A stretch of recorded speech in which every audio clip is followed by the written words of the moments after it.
Good evening. I'm Mike Conklin, and with me tonight is Val Scarborough.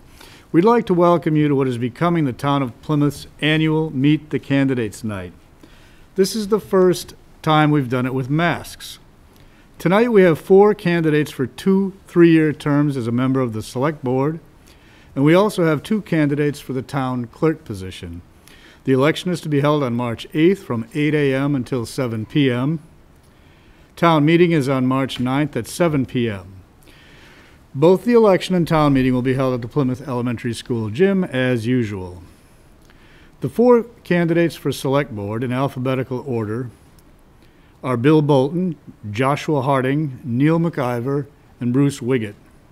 The candidates for town clerk are Amanda Conaway and Josie Gerona Ewing.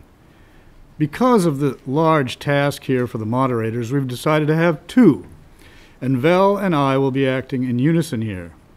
Kathy Kelsey is going to remind our candidates when they are reaching the end of their allotted speaking time. The first order of business is that we will give each of the candidates an opportunity to introduce themselves and explain why they would like to serve. Perhaps provide a brief bio, and I would ask that each spend no more than 3 minutes on this. Following these introductions, Val and I will alternate between directing questions to the candidates that have been submitted earlier, and if we have time, we'll take questions from those in attendance and those who may be participating via Zoom or however they're doing it.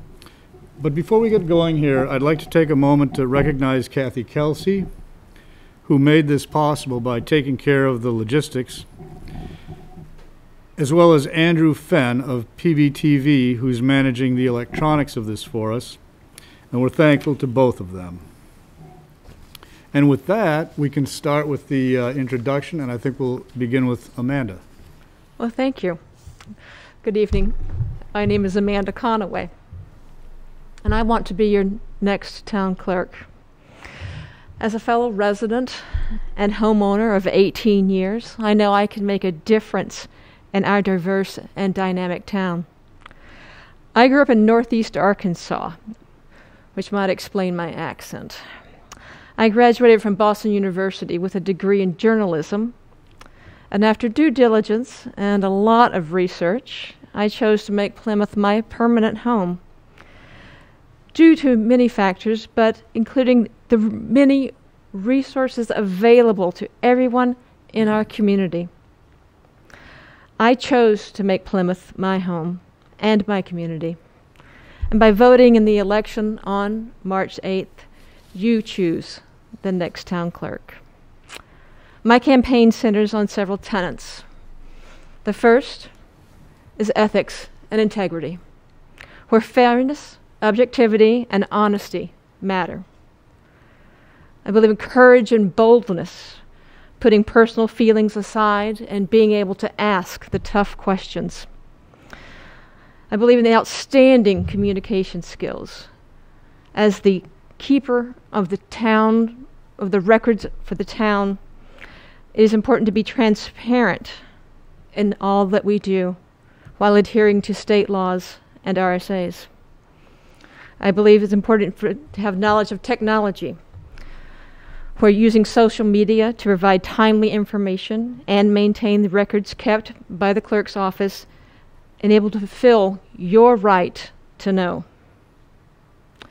My name is Amanda Conaway, and I want to be your next town clerk. Thank you. Thank you, Amanda. And Josie? I just want to first thank everyone for coming tonight and for appearing by Zoom.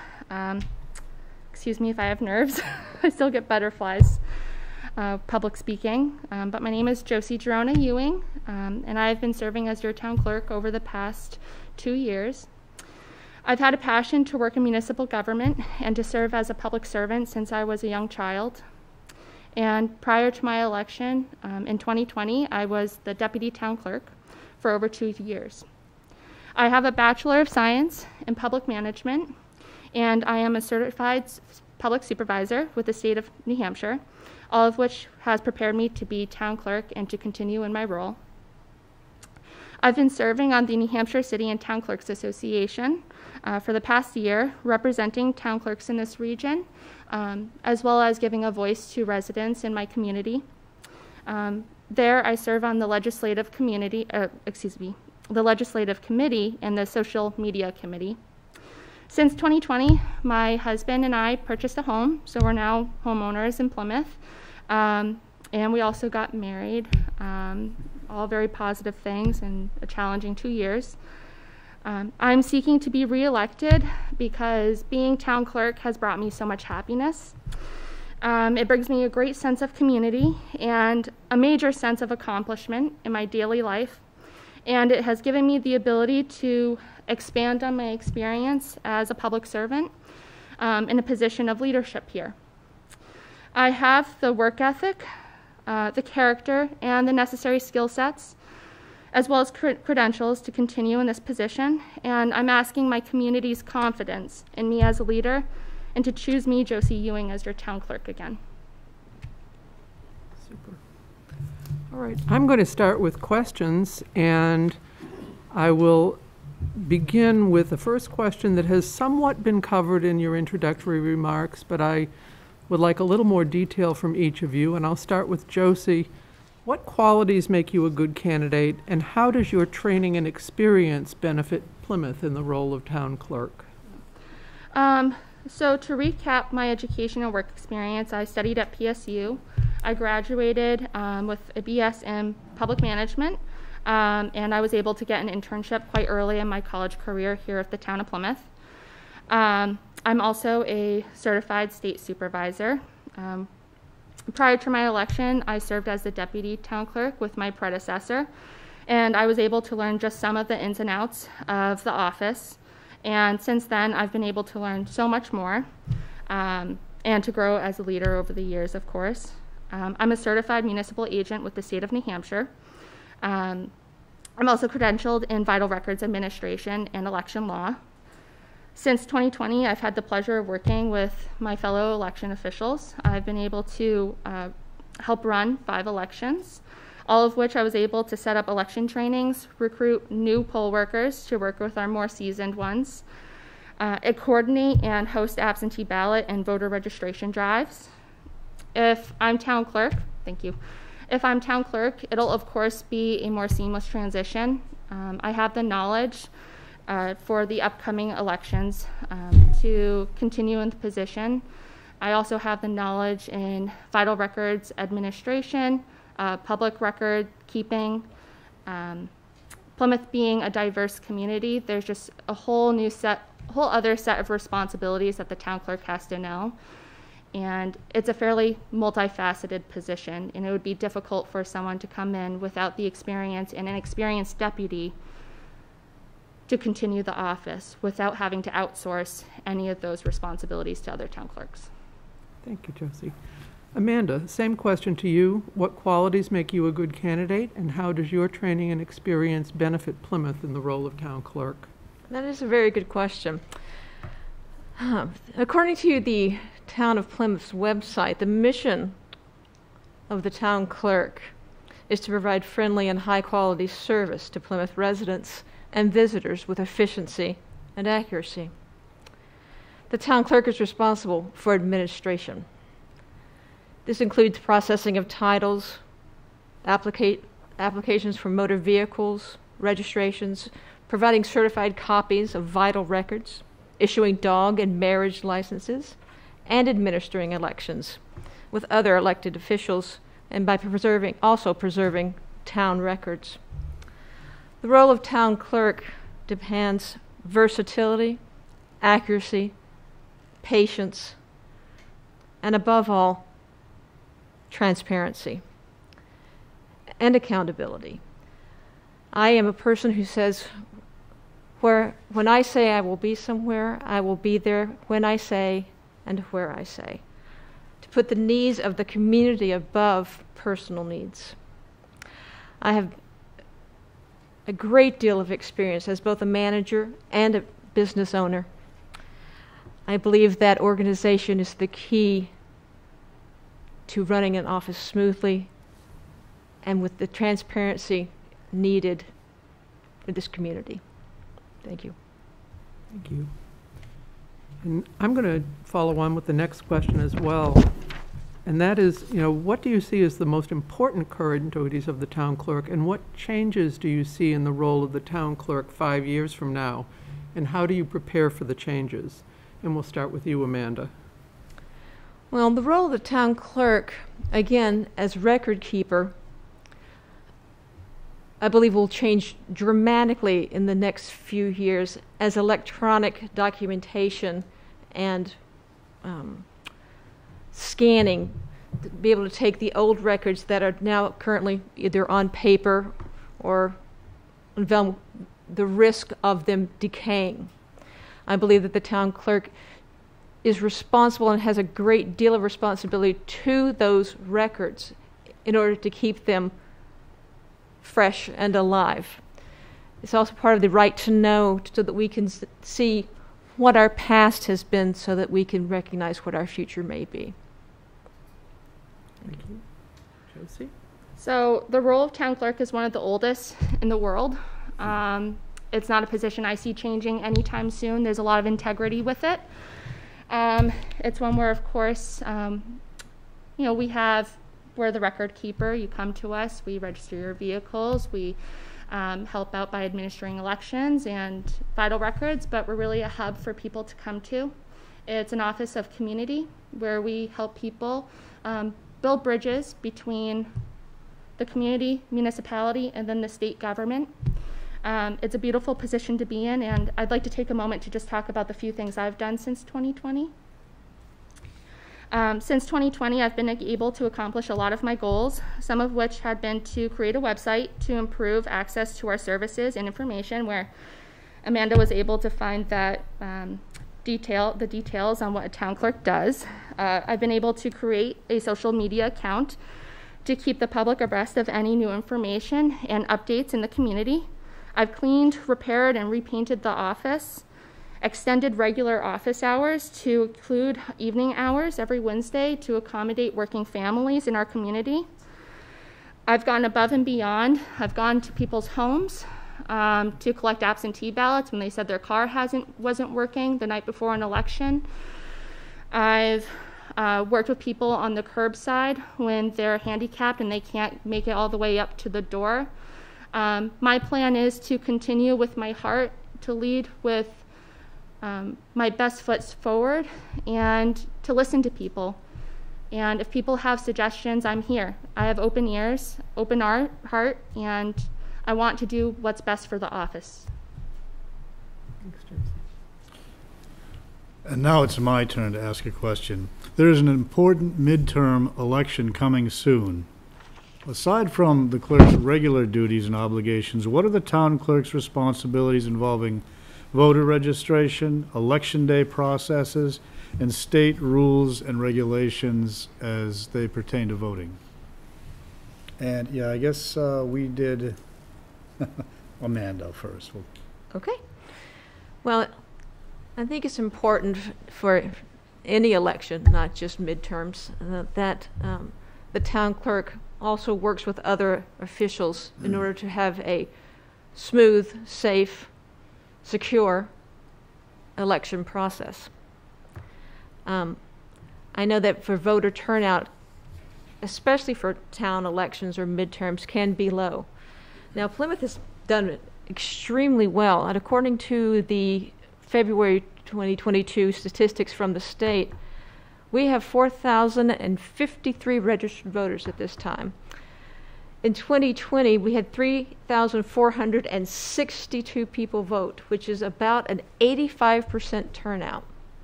This doesn't happen by itself. This happens when a community works together, the ability to recruit volunteers, to recruit people who care about the community and about the about the election process, pardon me. I think it's important that I use my skills as an organizer to, again, make our elections run smoothly. and safely. Thank you. Thank you, Amanda. Josie? So I have 5 years of experience working in elections. I am knowledgeable in the procedures on how to register individuals to vote. The absentee ballot process typically always falls on town clerks. And in 2020, we had a very heavy absentee ballot year. And we were able to successfully accomplish our goals in that year. The town clerk does a lot.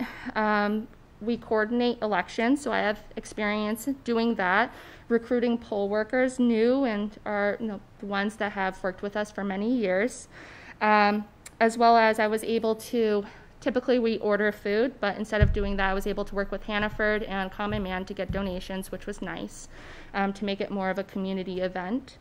I was also able to, in 2020, it was a very difficult year, and it was actually my mom who said, when the doors are shut, you make lemonade with lemons. And I decided to bring voter registration and absentee ballot request drives outside of the town hall, where people felt safe to be able to register to vote while being socially distanced, but also being able to say hi to neighbors in the open air.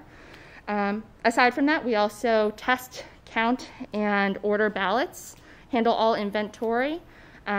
We do election trainings. That was new in 2020 when I became town clerk. I was able to coordinate that, and that was wonderful because it's important that our volunteers feel comfortable on election day when they're working with us. And election season is heavy. We have a few elections coming up.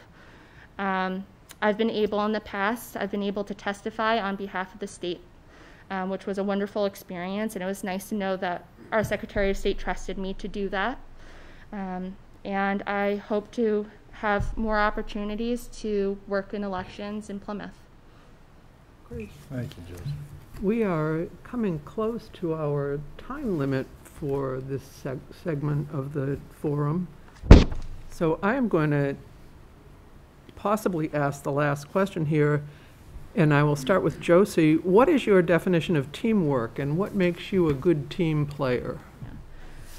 So my definition of teamwork, I'd say as a manager, I think it's really important for a manager to set the tone for the office.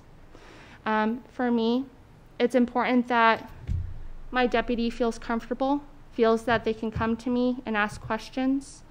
And if there's a need for help, that I provide them with the resources to be successful. So to me, it's about communication, that someone feels comfortable to work with me and that we're able to work together for the success of the office. Being a public servant, there are going to be times where we need to put our needs aside and we have to do what's right for the office and the greater community. So teamwork is to have a vision together. What is it that we need to do for this community? How can we get it done? There doesn't always have to be agreement. There's going to be disagreements, always. But how can we come up with an idea that works for the community and also works for the office? It's a delicate relationship. It's a two-person office. It always has been. That's the beauty of it. Working in a municipality is you are able to create fond and wonderful friendships, but ultimately it comes down to the public. And so to me, teamwork, it's working together through the ups and downs, having each other's backs, and creating a good atmosphere, a good working environment. Thank you. Amanda, same question. Well, the first part of teamwork is always noted that there is no I in team, that being a team is not personal, that being a team is and of itself its own community. I believe that we are all team players for the greater good, especially in government. I think that the greater good includes the right to know and transparency within our government. I have been on many teams. I played sports in high school. I have been on committees. I have been work with teams at work. Every team does need a leader. They need a coach, someone who takes the responsibility of that team, who doesn't sweep things under the rug or say it is not my problem. Being on a team means that everyone has a responsibility to the team itself. And that team has a responsibility to the community. Thank you. All right, I think that's about the time we have, if we're going to give everybody more or less equal time. So, and of course, there's twice as many of them as there are of you. So, thank you so much. That was very informative and very nice to hear from both of you. Thank you so much. Thank you. Thank you. Thank you. And I guess once these guys clear out, we can have our select board candidates take a seat. Absolutely. It has been my privilege to raise my family in the same town that 3 generations before me have lived and made a livelihood for over 100 years, right on Russell Street, actually. I believe my family roots have given me insight to how the town has changed and evolved. This history has provided a sense of pride in my small town that is set so perfectly between the mountains and lakes. As a resident raising young adults and supporting aging parents, I'm in awe at the different needs that exist in our community for members across all lifespans. We all, public servants, business owners, and residents alike, need to be stewards of our community. I believe it'll take many of us working together diligently and respectfully to address the challenges that exist before us. As a select board member, I'd be honored to serve as that steward to our community. I believe it will bring to this role the ability to forge and strengthen relationships with businesses with a goal of repairing our infrastructure and reducing our taxes. Thank you. Thank you. Neil, Mr. McIver. Good evening. My goal has always been good government with full transparency, where citizens are encouraged to become involved in our nonpartisan local government.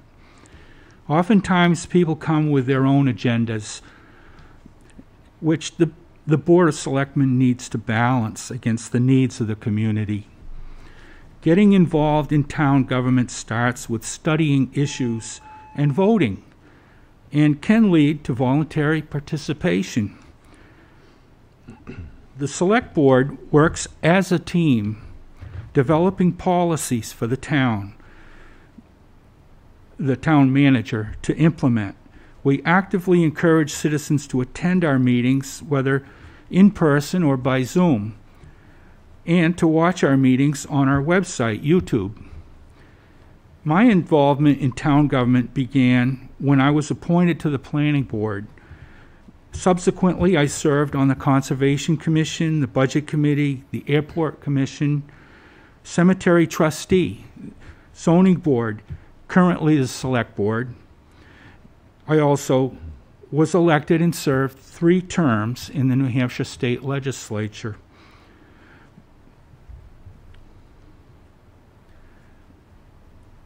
And at this time, I'm also serving on the Pemmy River Local Advisory Committee. I also served on the Livermore Falls Gorge Study Commission, which has morphed into the Friends of the Pemmy and a state park. All right. Mr. Harding? Hi, everybody. My name is Joshua Harding. My family and I recently moved to Plymouth and purchased a home.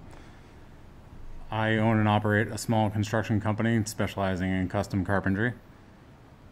I look at a town as a community. Participation is key, and is sustainability. I believe addressing rising taxes is important to keep the community and the culture of the town has to be curbed. Shame would be to see a town that residents are driven out either because of fixed income in retirement or if they're not able to keep pace with the rising cost of living. At the same time, Plymouth is a unique town. That it's one of the few towns in the area that has a functioning Main Street community, which I think is incredibly valuable and adds a lot of culture to the town. It's one of the things that's very attractive to the town for me. Other things that pose a challenge would be, of course, hospital and the university, all of which make the fabric of the town in many ways. So I think it's important to work with both property owners and residents, businesses, and resources like the university and the hospital. That's me in a nutshell. Thank you. Bolton. Bolton. Did I say Olton? I'm Bill Bolton, and I'm running for the Plymouth Select Board. My wife Denise and I are longtime Plymouth residents, and we raised our 4 kids in the house we built 20 years ago on property that's been in the family since 1959. Not quite as long as the Wiggets, but or the McIvers either, for that matter.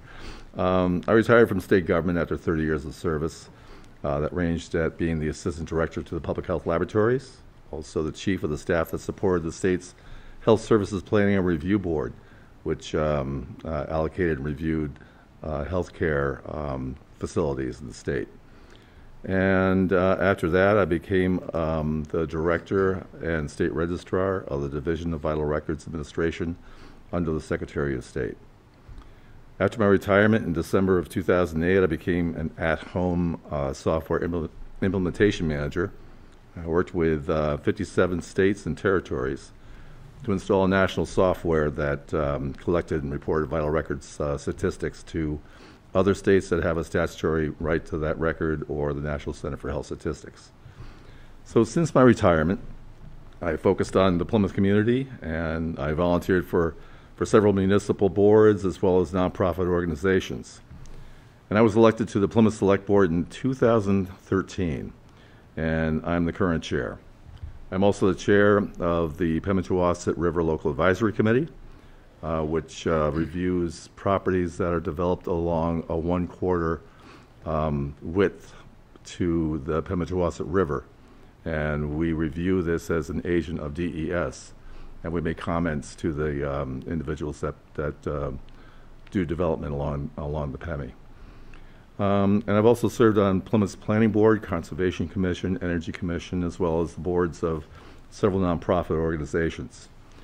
And I'm the current executive director of Transport Central, which is a local nonprofit housed in the Whole Village Family Resource Building on Highland Street.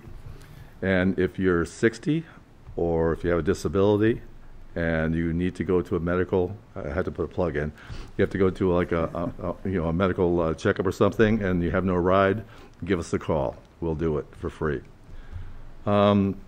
So Plymouth's current select board is focused on economic development along the Tenny Mountain Highway corridor, replacing major infrastructure along South Main Street, and beginning negotiations with the university to seek compensation for services and other benefits that the town provides the university. I feel that my years of experience with these issues, my desire to continue the work that we've started, and my experience and background with the town and our community make me well suited to be re-elected to the Plymouth Select Board. Thank you. Thank you. Appreciate it. All right, and again, some of these, the next question has been covered by some of you in your introductory remarks, so you can skip it if it doesn't apply, but it doesn't entirely. So the question is, what qualities make you a good candidate, and what training and experience do you have that qualifies you for the position? And why don't we just go around the table? We'll start with you, Neil. Thank you. I grew up in Plymouth. I know the town pretty well. My dad was deeply involved in the community. He was one of the founders of the Pemmy Baker Home Health Agency, and he was school doctor for over 30 years, and he did a lot of other things. But one of the things he did is he took me down to see President Eisenhower when he was downtown cutting the ribbon at the Pemmy and PGSB, their new bank building, which is now Northway. And I was also, in junior high, I was really smitten by John F. Kennedy's enthusiasm. I was devastated by his assassination, but I became involved in politics at that age. I got to know John Pillsbury, who had been Speaker of the House, and later on he was the head of the New Hampshire Electric Co-op, and he gave me a lot of guidance. And Jim Cleveland also gave me a lot of guidance. He was a congressman for about 10 years. And I was friends with Steve Smith, and I used to ride back and forth to Concord with him. And Jim Hogan was one of my heroes. And people like that really put a fire in my belly, you know, and I dedicated my life to this town. I love this town, and I guess that's all I'm going to say. You know, I just really love the town. I put a lot of time into the town because I care about the people. Thank you, Dale. Bill? Pretty much what he said. Come on, Bill. So, in fact, it's kind of interesting, like, you know, at least where I started out or why I decided to run for the board. Well, I was doing a lot of volunteer work, you know, for the town, and then I was approached by Mary Crowley, who was one of the, I guess one John of the Pillsbury's daughter. Oh yeah, okay. And she was basically a town treasurer. So she came to our house, and we had a conversation, and she said that she's, is your wife home? And I said, no, she's not. I said, well, I'm interested in asking your wife to run for the select board. And I said, well, you know, she's not interested, but, and we ended up having a conversation, and she did relinquish her, not aversion, but she suggested that I run as well. So that was my my claim to fame, as far as not necessarily being invited by Mary, but at least getting Mary's endorsement when I felt I did run. So, and I'm, you know, basically, what's the full question? It was like, why are you running, or Well, it's what experience? qualifies you to be a good candidate, and what training and experience do you have that qualifies you? So I think we've taken steps within, you know, the board to make it, you know, more open, more inviting for people to, you know, attend. I think, and we've got like some very people with expertise on the board as well. And it's not that I am driving the board. It's basically how it's set up is you are one of five. And even though you might be the chair at some point, you have the same you know, rights as every other board member, and I'm kind of like straying right now, and I only have like 5 seconds left, but anyway, I think we have a lot of camaraderie, and I tend to encourage that. I'm very empathetic, and I want to work with people. Thank you. Joshua? Well, obviously, I'm the new guy out of the candidates for this position. I see that as offering, you know, I am in a unique position in that I don't have a lot of predetermined bias in the town or relationships that might sway me one way or the other. I problem solve daily in my line of work, and think that that's one of my strong points. I have an expression that I'm very fond of, which is no problems, only solutions. So I think I try to approach life in a way that there's always going to be challenges and hurdles, and what do we do to move on from them, over them, and through them, and come out with an outcome that's positive and works for the situation that we have at hand.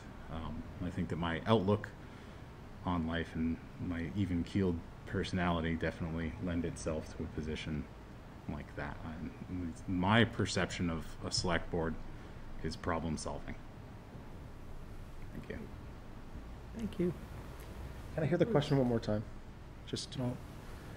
What qualities make you a good candidate, and what training and experience do you have that qualifies you?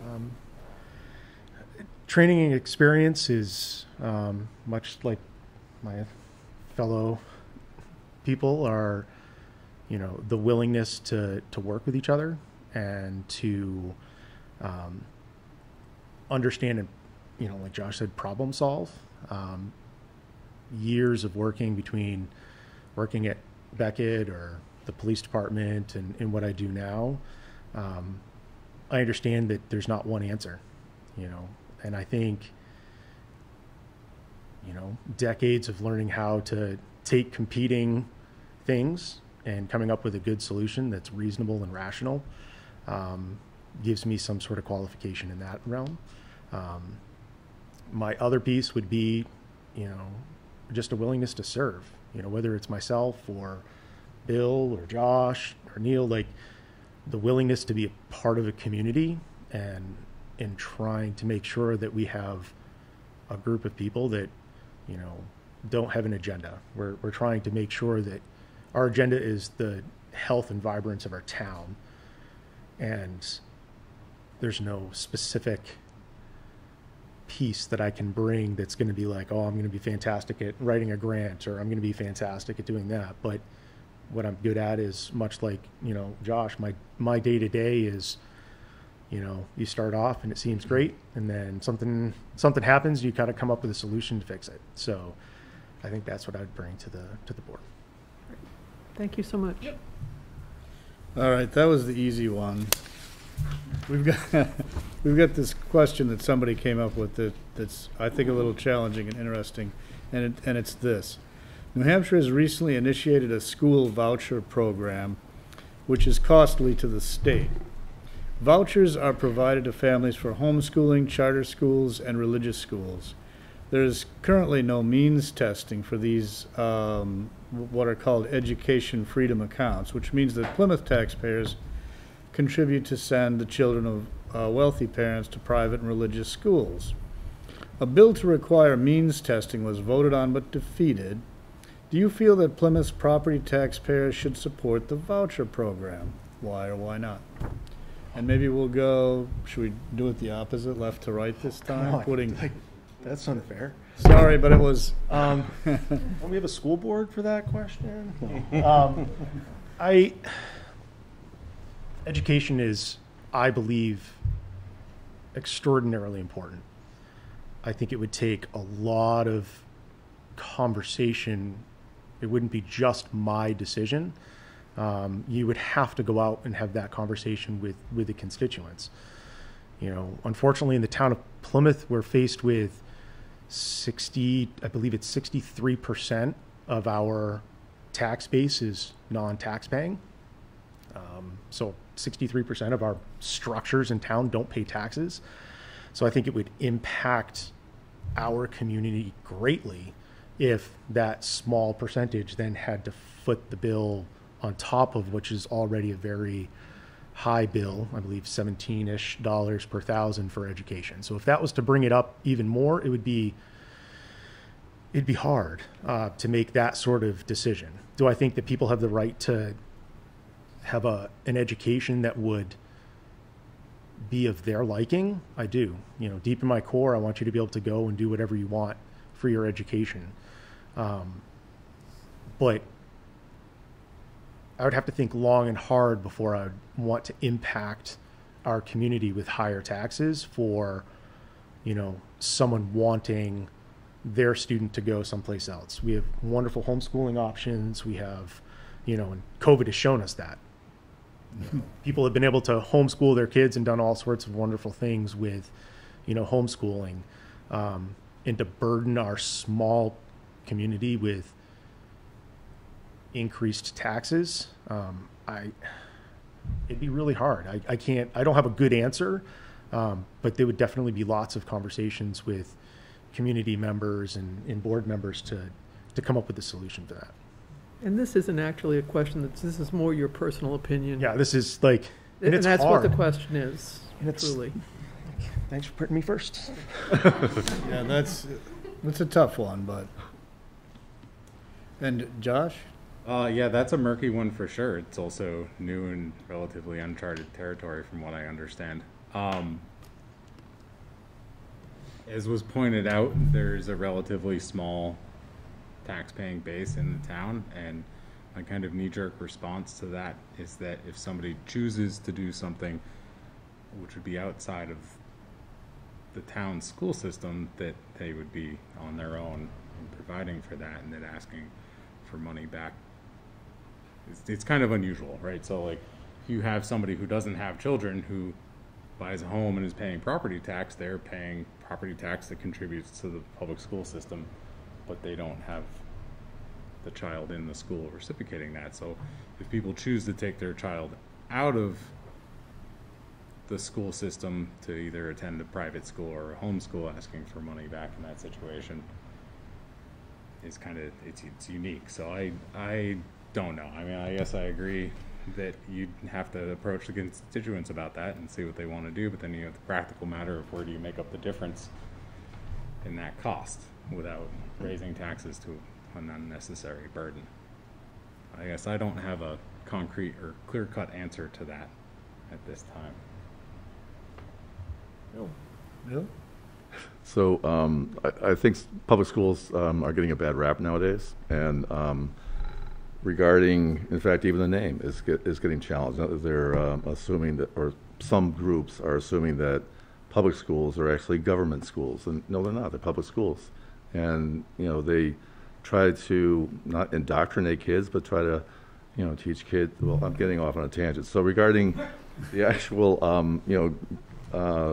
the use of school vouchers, they actually cost the state millions of dollars for public schools. And I guess there's an estimate that there's like $8 million that will be going out of town municipal budgets to go to support charter schools. And I have no problem with charter schools, but I think they should be more of a tuition program versus taking money away from our public schools. So I don't support it personally and professionally if I get the option. Thanks. Neil? Thank you. Education is of paramount importance, especially for families of limited financial means. And generally that means public schools. And Plymouth has a history of strong support for our public schools. And we do have high taxes. And there are many reasons for that. But I believe that education is the most important. I think an issue like this needs to be debated publicly, and it needs to be put to the voters. And it shouldn't be decided by a small number of people. It's a hot issue.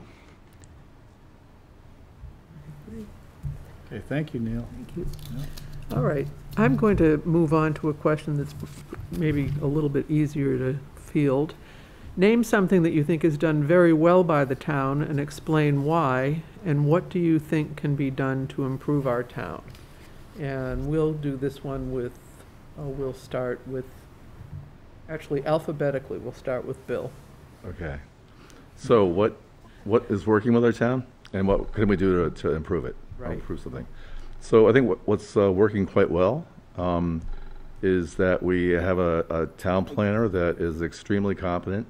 That town planner now has an assistant, and our town planner is probably about the most thorough person you could have as a town planner. And she's worked in Plymouth like decades ago. She's also worked up in Berlin.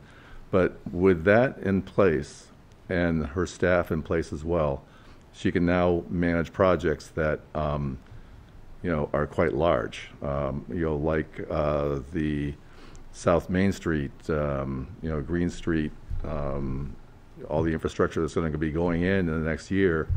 That needs coordination, and June, our town planner, provides that. So she's also providing information to the planning board, and she does do a lot of research. Really helps them out in making a good good decisions. And I think because of that presence of her and her expertise and the planning board, we are making things happen. So that's a great thing. This is kind of like an end run, but regarding like taxes and what might even help a little bit is, as Bruce pointed out, there's a lot of properties that are off the 30 seconds ago. So a lot of places that are currently not paying taxes, and some places like the hospital and and several other entities do provide payment in lieu of taxes. But there are other entities that are just, persisting without paying their fair share in our town. And because of the extreme disparity between tax-paying properties and non-tax-paying properties, that is a thing needing to be fixed. Thank you. All right. Thanks, Josh. Joshua? I think municipality, the services such as EMS, police, and the roads function well. I've been pleased with how the roads are plowed this winter, and we've had a lot of snow so far this winter. I think the town offers those services and does those services well, and they're an incredible asset to any community. I believe Plymouth has 2 paramedics, 1.5 paramedics. I mean, there's a lot of towns around here who don't have paramedics. I think that's very valuable to have as well. And there's a lot of road maintenance that could probably be done and improve the infrastructure of the roads. And I think that's kind of a can of worms. From what I understand, they might be cobble underneath the pavement. Things that might be done better or addressing rising taxes. All right. Neil? Thank you. I think right now our town is really a tight ship. Our town government is operating very smoothly. We don't have a lot of fat on the bone, but we're going in the right direction. Due to major climate changes and technological changes, we are facing accelerated growth. And the town has made a commitment to environmental studies and ecotourism, and we also want to preserve our agricultural land. And I feel that in our planning process, we need to find solutions so that we can keep as much of our agricultural land and our wetlands and special areas like the Oxbow wetland and all our natural attributes in place while we're facing this growth that's coming at us. All right. Thank you. Bruce? I'm going to ask for the question again. Just listen. Oh, it was your question. It was, name something you think is done very well by the town and explain why, and what do you think can be done to improve? Historically speaking, what's done well for the town is the university. For 150 years, it's been a staple in our community, bringing new, fresh residents. A vast majority of the people that I know were college students and then decided to stay in the town of Plymouth. Every day you're downtown, you find someone that's back up visiting. I was at Biederman's today buying, some gift certificates for students, and, guys like, yeah, I came here 25 years ago and we're just up visiting for, a tournament. So I think that's, done well for the community. It's provided lots of, jobs and opportunities for people in this community to be thriving. Second part, what could be done better? I believe that we need to work better with institutions that are not contributing to the community. I believe that we're burdened, and I don't believe it's through poor spending habits. The previous town select board has done a really good job of trying to keep spending low. Means that we're not ever in a position where we have a little bit extra, so that when bad things happen, we don't have the money to be able to take care of what bad things that happen. And when you're faced with 63% of your tax base not paying full taxes, I believe that that's something that we can do better. Really work with these institutions to find ways that they may not pay the full tax, but they have to start contributing something that's meaningful to a community, so that, small businesses can thrive. You know, speak from my personal experience at my job. My company's taxes have gone up 60%. That's a lot. So, sorry, I got timed out. I think the next one is mine, and it's nice and short. What is your experience with fiscal management, meaning developing and executing a budget? And now, reverse alphabetical order. Start off with me. There you go. All right. I had to think about it. I didn't. I couldn't. I didn't look at you because I didn't know where the W was, I guess. So I currently manage, I believe, the gross potential rent for my organization is, I believe it's like $2.3 million. And in that, I'm allotted a portion for, you know, a maintenance budget and you know, capital expense budget, you know, to be able to maintain my properties. So on any given day, I have access to, you know, several $100,000 worth of overtime and, you know, any sort of expenses that come along with a business such as mine. So for management and money, and I've made mark on my budget every year for the last 4 years. Being able to navigate those unforeseen circumstances that come along, like, as Bill knows, a $30,000 flood in one of my buildings, and, you know, being able to negotiate those repairs at the same time as making improvements. It's been an interesting experience. You know, I can say student housing has been an interesting experience, but I think that that's something that I'll bring. You know, the ability to not be too granular with finances, but at the same time, understanding the big picture. Thank you, Bruce. Neil? Okay. I served 6 years in the State House. I worked on state budgets. You know, there was a lot of information going along there, and a lot of people interested in spending it. I was on the county delegation. I served on budget matters in Grafton County, and I've been a trustee of the Plymouth Methodist Church for about 20 years. And, you know, churches are a survival matter because we give everything away, and we're always begging for money, so we don't have much to work with. And in my own business, I've been in business 46 years, and I've got all my equipment paid for, so I don't have any equipment loans, and that's not easy to say.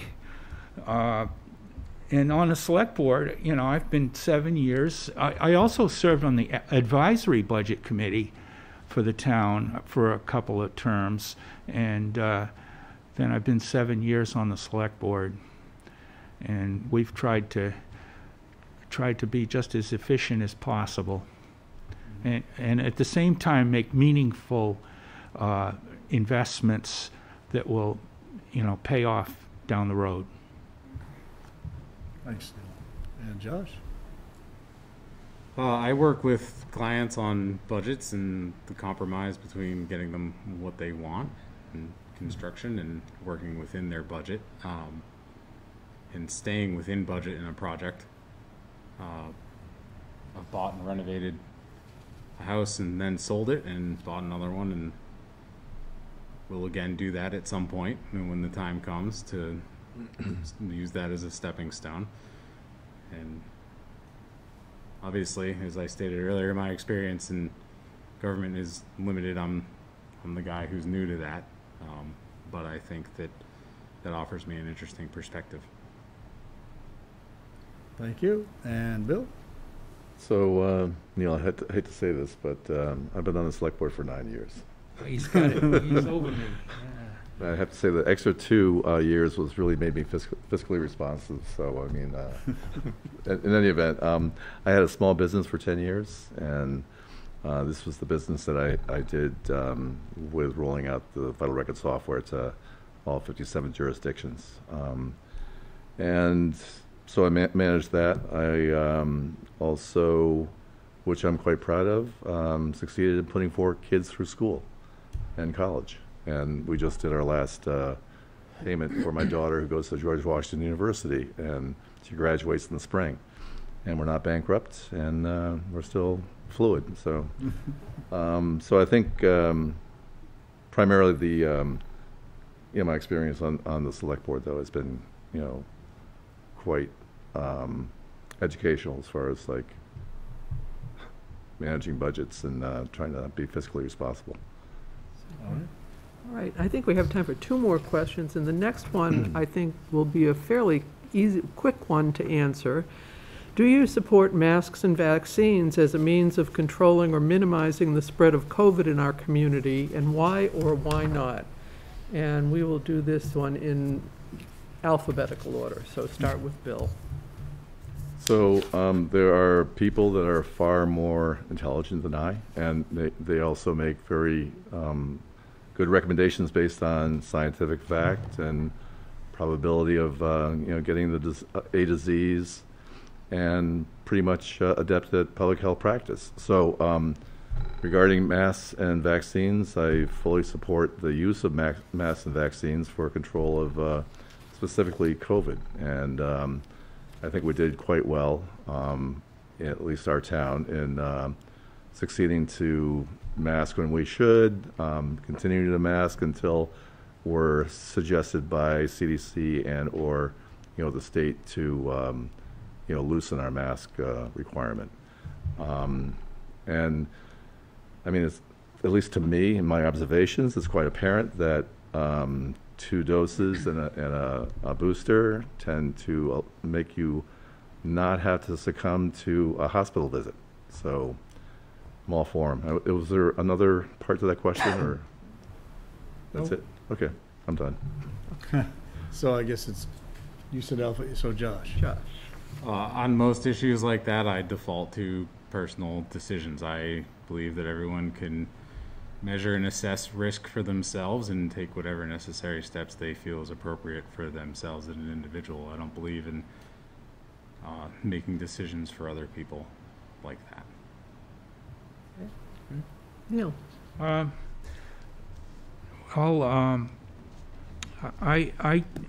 I'm a certified wetland scientist, and I'm also certified stormwater specialist, and that I have a scientific background, so I tend to support what I believe is the cutting edge science on whatever the vaccine or the mask mandates are. My dad, he practiced medicine 49 years, and he had to deal with numerous epidemics, and he had to deal with vaccines and masking, and in order to protect people. And sometimes we have to make personal sacrifices in order to protect people that are vulnerable. Thank you. So my company mandates mandates vaccines. I believe that vaccines are important, are very much needed. For years, we've mandated vaccines for school-age children. Everybody just at one point saw being vaccinated as a patriotic duty.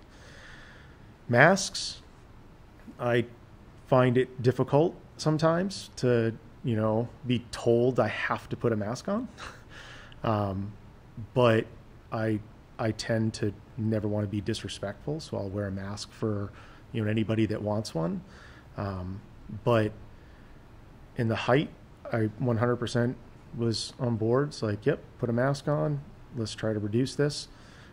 As time goes on, I do it out of respect, not necessarily because I'm, concerned of a spread. Because if everybody was vaccinated, I would be, unfortunately, I got COVID myself.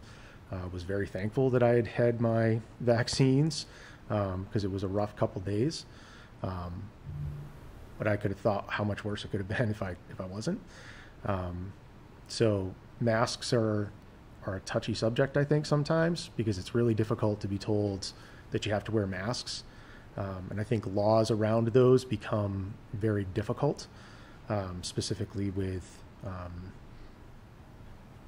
certain businesses, right? You know, my employees were required to wear a mask, and the only people they were around were themselves. And it became difficult to know that there was a law that could be enforced when they were only around each other. So I think that laws around masks become a little bit more touchy than, you know, saying someone has to be vaccinated. So. Thank you. And then the last one I guess we're going to do here is for everybody. How would you handle a Board of Selectmen matter or a Select Board matter that might pose a conflict of interest with your personal business responsibilities? And I think we'll just go left to right this time. Bruce can keep talking for a minute and then he'll Perfect. be done. If it involved student housing off campus, I wouldn't recuse myself. There's numerous off-campus businesses that I feel I'd be able to speak on their behalf, and it would be derelict for me to just eliminate. I think, well, I have 25 structures in downtown, and, you know, between myself and off-campus and Interlakes and, you know, North Star Rentals, I mean, we own quite a bit of structures downtown. You know, for me to recuse myself for that, I wouldn't. If it impacted my direct business, you know, my company was asking for something, I would totally recuse myself. I'd never want to benefit from my company because I was on the board. But student housing in general, I feel as though I need to be a representation for a big business sector in our community. If it involved the university, my wife is an employee at the university. Can't imagine something that my wife is directly tied with would impact anything at the university as the director of Title IX. If it involved my wife directly, I definitely would, you know, recuse myself.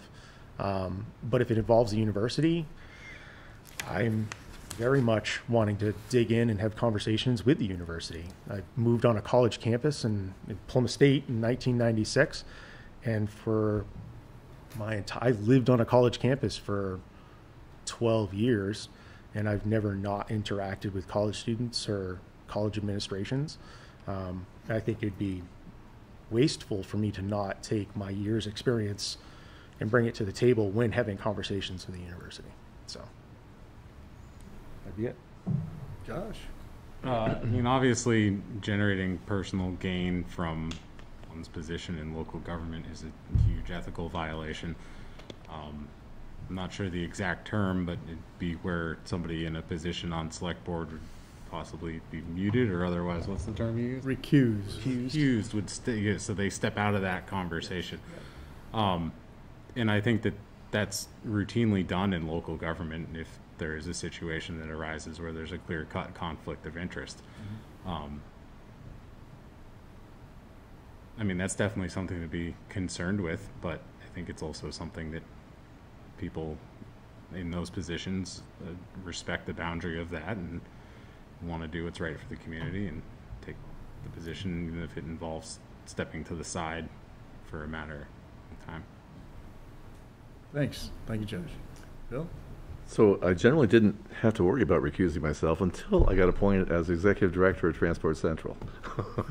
And, you know, the budget committee, where they were looking at nonprofits, and I had to recuse myself. So, yeah, I mean, I think if you have a direct conflict with something that you might be voting on or even arguing in favor of at a meeting, then you recuse yourself. Neil?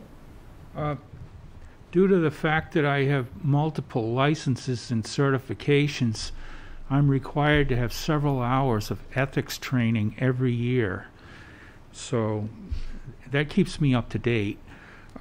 As a select board member or serving on any board or committee in this town, I've always gone to the other side of the table and recused myself whenever a conflict of interest presented itself, such as a relationship with a party that comes before the board or a committee. All right, I guess that's it. Thank you so much, all of you, for participating and you for all for running for running. the office. Yep, thanks a lot, appreciate it.